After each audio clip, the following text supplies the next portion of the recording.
بسم اللہ الرحمن الرحیم قال اللہ تبارک و تعالی فی کلامہ المجید قل بفضل اللہ وبرحمتہ فبذلک فلیفرحوا صدق اللہ مولانا العظیم ان اللہ وملائکتہ یصلون علی النبی یا ایہا الذین آمنوا صلوا علیہ وسلموا تسلیما اللہم صلی وسلم علی محمد وعلی آل محمد بعدد کل شیء معلوم لک الصلاة والسلام علیک یا سیدی یا رسول اللہ وعلی آلک واصحابک یا سیدی یا حبیب اللہ۔ معزز و محتشم سامعین و ناظرین، ماہ شعبان المعظم کے چوتھے جمعۃ المبارک میں ہم حاضر ہیں، اور آج کی حوالے سے جو گفتگو ہے اس کا تعلق شعبان اور رمضان کی قربت کے ساتھ ہے کہ اللہ رب العزت نے یکے بعد دیگرے دو مہینوں کی جو نعمت عطا فرمائی، ان دونوں مہینوں میں عظمتیں ہیں، برکتیں ہیں۔ ایک مہینہ اللہ کے فضل کی طرف اشارہ کرتا ہے اور ایک مہینہ اللہ کی رحمت کی طرف اشارہ کرتا ہے۔ دیکھنا یہ ہے کہ شعبان اور رمضان کی جو ترتیب ہے اس کی حکمت کیا ہے۔ اس سے قبل کہ ہم شعبان اور رمضان کی ترتیب کی طرف آئیں، قرآن مجید میں اللہ رب العزت نے سورہ یونس میں ارشاد فرمایا قل بفضل اللہ وبرحمتہ فبذلک فلیفرحوا۔ حبیب مکرم صلی اللہ علیہ وآلہ وسلم فرما دیجئے کہ جب اللہ کا فضل اور رحمت ملے تو اس نعمت پر، یعنی جو نعمتیں ہیں ان کے ملنے پر خوشیاں مناؤ۔ ایک آیت ہے، ایک ہی آیت میں اللہ تعالیٰ نے فضل کا ذکر بھی کیا ہے اور رحمت کا ذکر بھی کیا ہے۔ اگر ہم قرآن مجید میں آقا دو جہاں صلی اللہ علیہ وآلہ وسلم کی عظمت کو دیکھیں تو حضور صلی اللہ علیہ وآلہ وسلم کی ذات کو اللہ نے سراپا فضل بھی بنایا ہے اور سراپا رحمت بھی بنایا۔ سورہ احزاب کی آیت کو آپ جب مطالعہ کریں گے، اللہ پاک فرماتے وبشر المؤمنین بان لهم من اللہ فضلا کبیرا۔ اس آیت کریمہ میں فضل کبیر سے مراد بھی ذات مصطفیٰ صلی اللہ علیہ وآلہ وسلم ہے۔ سورہ انبیاء کی معروف آیت مبارکہ وما ارسلناک الا رحمۃ للعالمین، اس آیت کریمہ میں رحمت سے مراد بھی آقا دو جہاں صلی اللہ علیہ وآلہ وسلم کی ذات طیبہ ہے۔ تو گویا اللہ رب العزت نے جس طرح قرآن میں دو چیزوں کا ذکر اکٹھا کیا اور دونوں نعمت اللہ نے اپنے محبوب صلی اللہ علیہ وسلم کی ذات طیبہ کو بھی عطا فرمائی۔ اب محبوب کریم صلی اللہ علیہ وآلہ وسلم کی وساطت سے، ذریعے سے، وسیلے سے ان دو نعمتوں کا فیض جب اللہ تعالیٰ نے ایام کی شکل میں امت کو عطا فرمایا، اللہ نے اپنے محبوب پاک صلی اللہ علیہ وسلم کے فضل کی جو خیرات ہے وہ ماہ شعبان میں رکھ دی اور رحمت کی خیرات ماہ رمضان میں رکھ دی۔ یہ دو مہینے جو ہیں ان کی قربت میں حکمت کیا ہے؟ سب سے پہلے ہم دیکھیں گے جو شعبان اور رمضان ہے، ان دونوں کی قربت میں ایک زاویہ تو یہ ہے قرب عددی ہے۔ اور عددی قرب کیا ہے؟ شعبان کو دیکھیں، اس میں بھی 5 حروف آتے ہیں، شین، عین، با، الف اور نون۔ رمضان کو دیکھیں گے تو اس میں بھی حروف 5 ہیں، را، میم، زواد، الف اور نون۔ پھر یہ دیکھیں کہ جب ہم دونوں طرف تشریح کرتے ہیں حروف کی تو ہر حرف میں معنی ہے، بامعنی حرف ہے۔ یعنی اگر ہم شعبان کو دیکھیں، شین کا معنی ہے شرف، عزت والا مہینہ ہے۔ عین کا مطلب العلو، بلندی والا مہینہ۔ با سے مراد البر ہے، یعنی نیکی جو ہے اس کے حصول کا مہینہ ہے۔ پھر الف سے مراد الفت یا امان بھی ہے۔ اسی طرح نون سے مراد جو ہے یہ نور ہے۔ دوسری طرف دیکھیں، رمضان میں بھی حروف 5 ہیں اور یہ عددی اشارہ ہے، محبت جو ہے وہ کیا ہے کہ را سے مراد رحمت الہی ہے، میم سے مراد محبت الہی ہے، زوات سے مراد ضمانت جنت ہے، الف سے مراد امان ہے، اور نون سے مراد نور ہے۔ پھر دیکھیے گا ان دونوں الفاظ کے آخر پر حرف نون ہے، رمضان اور شعبان دونوں کی اینڈ پہ نون آ رہا ہے۔ اہل محبت نے، اہل تصوف نے اشارہ دیا ہے اس نون سے مراد نور ہے۔ تو اگر شعبان کو دیکھیں تو نسبت محمدی کا نور نصیب ہوتا ہے، اور رمضان کو دیکھیں تو نسبت الہی کا نور نصیب ہوتا ہے۔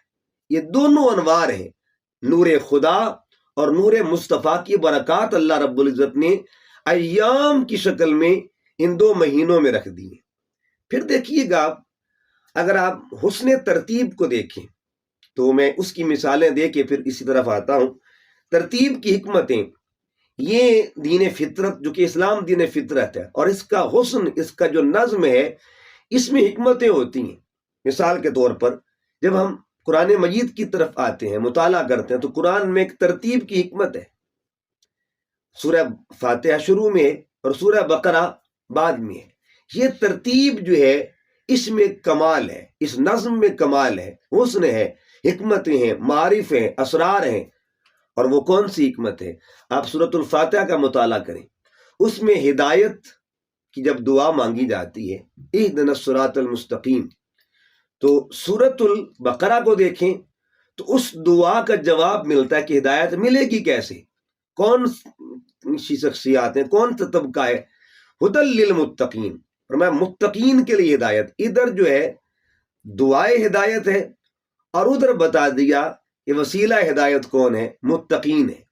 اسی طرح 3 راستوں کا ذکر ہوتا ہے، صراط الذین انعمت علیہم، یہ وہ لوگ ہیں جن کا راستہ مانگا جاتا ہے، جن پہ اللہ کا انعام ہوا، غیر المغضوب، اور اس کے بعد ولدالین، غیر المغضوب علیہم ولدالین، یعنی 2 راستے ہیں۔ 2 راستے وہ ہیں جن سے دوری اختیار کی جاتی ہے، جن سے دوری کی بات ہوتی ہے۔ ایک راستہ اپنایا جاتا ہے اور 2 راستوں سے بچنے کی بات ہوتی ہے۔ اب سوال یہ ہے کہ یہ 3 راستے جو ہیں، ایک انعام یافتہ لوگوں کا راستہ صراط الصالحین کہہ دو کہ جو صالحین کا راستہ ہے، اور ایک راستہ ہے صراط المغضوب ہے، صراط الضالین۔ ان 3 راستوں کی جب ہم تشریح دیکھتے ہیں تو وہ سورہ بقرہ میں ملتی ہے۔ اگر ہم پوچھیں سورہ بقرہ سے کہ یہ جو سورہ فاتحہ کا اشارہ ہوا ہے کہ انعام یافتہ کون لوگ ہیں، تو آگے تفصیل دیتی ہے سورہ بقرہ، الذین یؤمنون بالغیب ویقیمون الصلاۃ ومما رزقناہم ینفقون، آخر تک، یعنی اولئک علی ھدی من ربہم واولئک ھم المفلحون تک، اس آیت تک یہ اشارہ ملتا ہے کہ یہ وہ لوگ ہیں جن پہ اللہ کا انعام ہوا۔ پھر ہم نے جب ادھر پڑھا کہ المغضوب کون ہے، ادھر سے جواب ملا ان الذین کفروا سواء علیہم اانذرتہم ام لم تنذرہم لا یؤمنون۔ پھر ادھر جب ہم نے پڑھا الضالین، گمراہ کون ہے، تو ادھر سے جواب ملا ومن الناس من یقول آمنا باللہ وبالیوم الآخر وما ہم بمؤمنین۔ تو گویا اللہ رب العزت نے حکمت رکھی ہے اس ترتیب کے اندر۔ پھر اس کے بعد ایک جگہ ہم اور دیکھتے ہیں، سورۃ الماعون اور سورہ کوثر میں دیکھیں، یہ حسن ترتیب بتا رہا ہوں۔ سورہ ماعون میں بھی نماز کا ذکر ہے اور سورہ کوثر میں بھی نماز کا ذکر ہے، لیکن 2 صورتیں 2 تصور دے رہی ہیں۔ ترتیب دیکھیے گا، سورۃ الماعون میں ان نمازیوں کا ذکر ہے جن کی نمازیں برباد ہو جاتی ہیں، فویل للمصلین، اور سورہ کوثر میں ان نمازیوں کا ذکر ہے جن کی نماز رضائے الہی کے لیے ہوتی ہے۔ اگر ہم اسی ترتیب کو کربلا کی طرف لے آئیں تو بہت خوبصورت زاویہ ملتا ہے کہ وہ لوگ جن کی نمازیں برباد ہوئیں اور وہ لوگ جن کی نمازیں رضائے الہی کے لیے تھیں۔ فویل للمصلین طبقہ کون تھا؟ تو یزید کا جو طبقہ تھا وہ گمراہ تھے، ان کی نمازیں برباد، اعمال برباد۔ ادھر فصلی لربک وانحر، کون تھے جنہوں نے اللہ کی خاطر سجدے کیے تھے؟ تو وہ امام عالی مقام امام حسین کے افراد تھے، آپ کے ساتھی تھے، آپ کی شخصیت تھی۔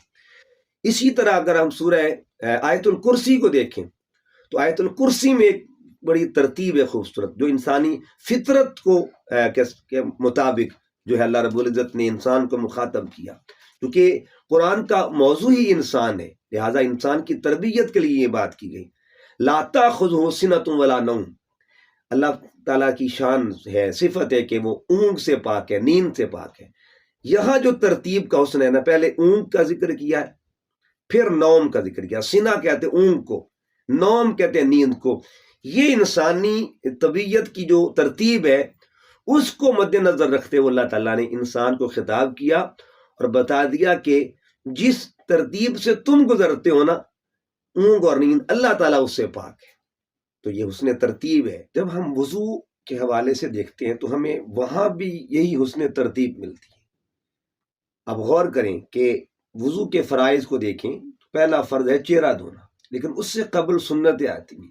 سنتوں کی ترتیب دیکھیں، ہاتھ دھونا، پھر کولی کرنا، پھر ناک میں پانی ڈالنا. یہ کتنی عظیم ترتیب ہے. یہ اصل میں یہ فلٹریشن کی ترتیب ہے، پانی فلٹر ہونے کی ترتیب ہے.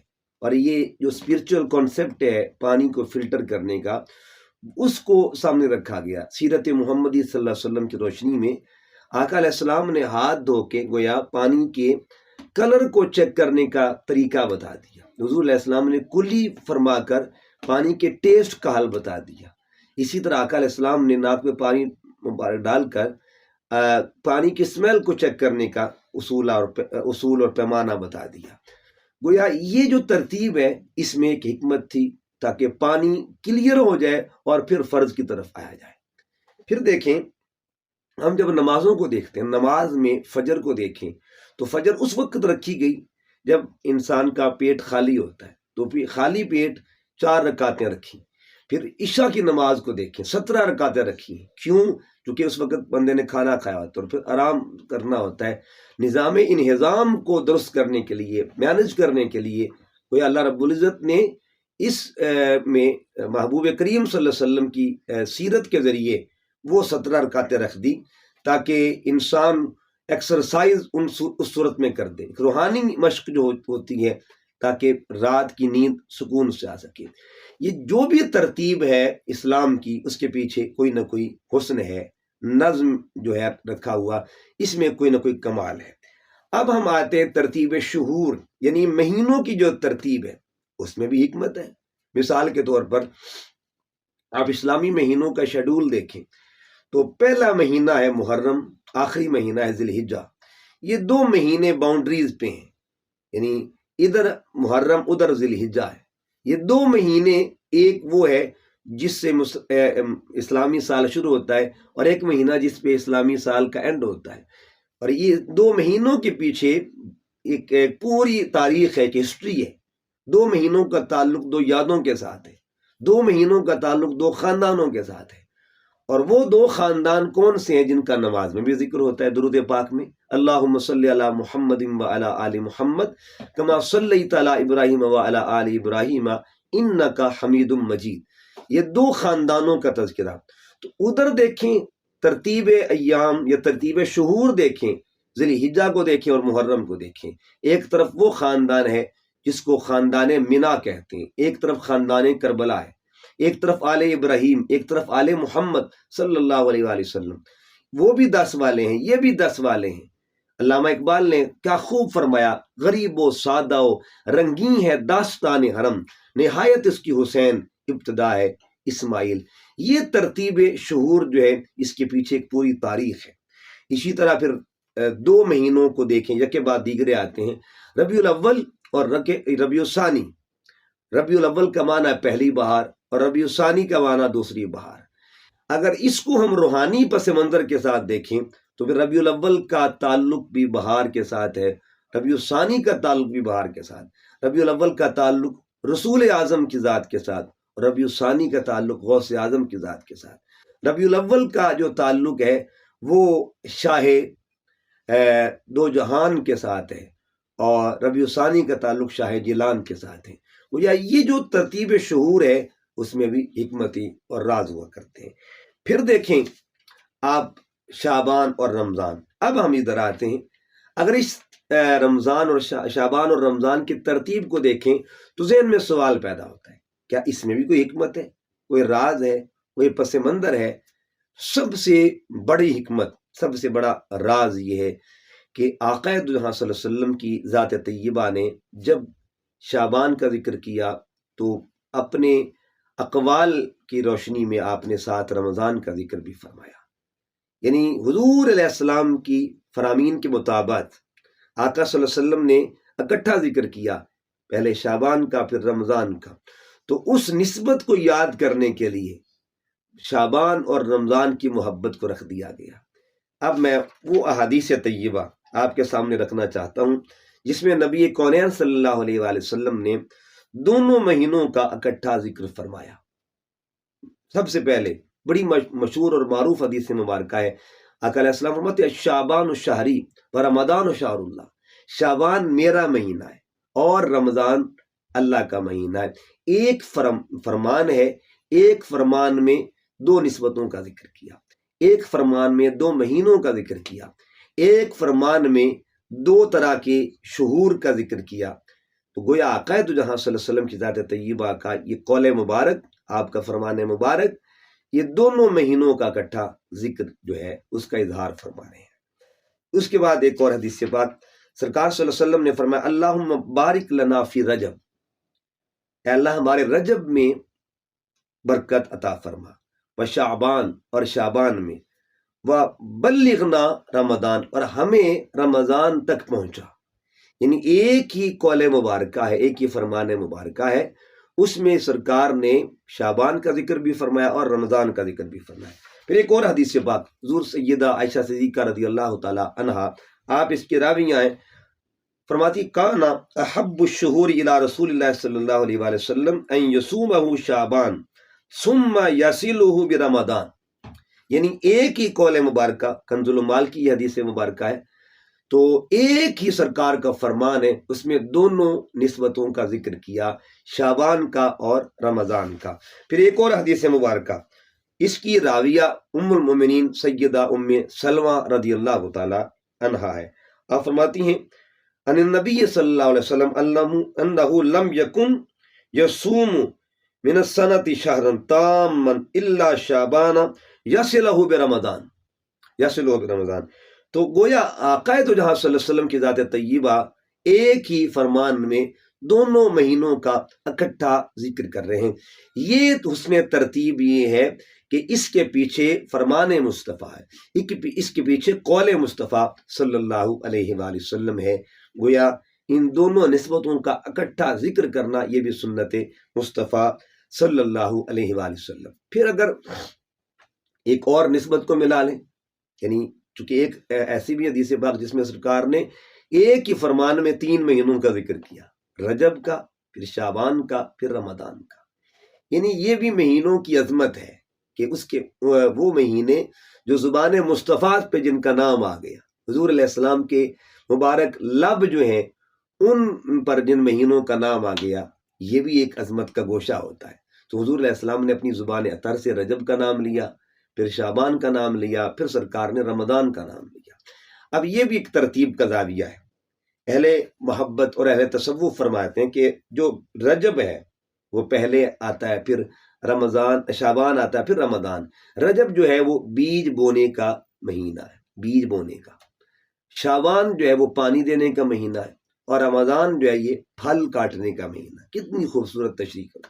اس کے بعد ایک اور یعنی بہت خوبصورت اس پہ قول ہے کہ رجب جو ہے یہ ہوائے رحمت، یعنی رحمت کے جو ہے نا آغاز ہوتا ہے، رحمت کی ہوائیں چلنا شروع ہو جاتی ہیں. اس کے بعد شعبان کا تعلق صدائے رحمت کے ساتھ ہے، رمضان کا تعلق عطائے رحمت کے ساتھ ہے. یعنی پھر وہ رحمت کی عطا ہوتی ہے، ہوا چلنا شروع ہو جاتی ہے رجب سے، پھر صدائیں بلند ہو جاتی ہیں. شعبان میں جس طرح شب برات صدائے رحمت بلند ہوتی ہے، پوری رات وہ صدا بلند رہتی ہے. پھر عطائے رحمت، پھر اس رحمت کی جو عطا ہے اس کا کامل جو ظہور ہے وہ رمضان کے مہینے میں ہوتا ہے. اسی طرح ایک اور قول ہے کہ رجب میں جھونکے آتے ہیں، اور اس کے بعد شعبان میں بادل چھاتے ہیں، رمضان میں بارش برستی ہے رحمت کی. یہ بھی ایک حسن ترتیب ہے، حسن نظم ہے ان مہینوں کا.